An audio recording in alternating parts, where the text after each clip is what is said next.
वज़ीर-ए-आज़म शहबाज शरीफ ने हालिया बारिशों के दौरान किसी भी हंगामी सूरत हाल के पेश नज़र NDMA और मुतालिका इदारों को हाई अलर्ट पर रहने की हिदायत कर दी है।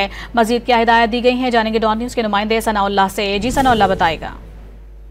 देखिए, प्राइम मिनिस्टर ने ना सिर्फ NDMA को बल्कि जितने भी इदारे हैं जो सैलाब की सूरत हाल को देख रहे हैं उनको हाई अलर्ट पर रहने की हिदायत की है और इसके साथ ये भी हिदायत की है कि तमाम इदारे जो खासकर अवाम को आगाही है इस हवाले से कि इन इलाकों में सैलाब का खतरा है, सिंध दरिया सिंध के जो किनारे पर आबाद हैं जिनको खतरा है उनको PTA के जरिए और बाकी जो इदारे हैं उनके जरिए उनको आगाही दी जाए। इसके साथ साथ NDMA को ये भी कहा गया है कि जितने भी सूबाई इदारे हैं उनके साथ कोऑर्डिनेशन रखी जाए और जो भी सूरत हाल हो लोगों को फौरी इस बारे में इमदाद फराहम की जाए। रेस्क्यू के हवाले से जो इंतजाम हैं उनको भी सामने रखा जाए। जी चीफ रिपोर्टर सनाउल्लाह, आप तफसीलात से आगाह कर दें, शुक्रिया आपका।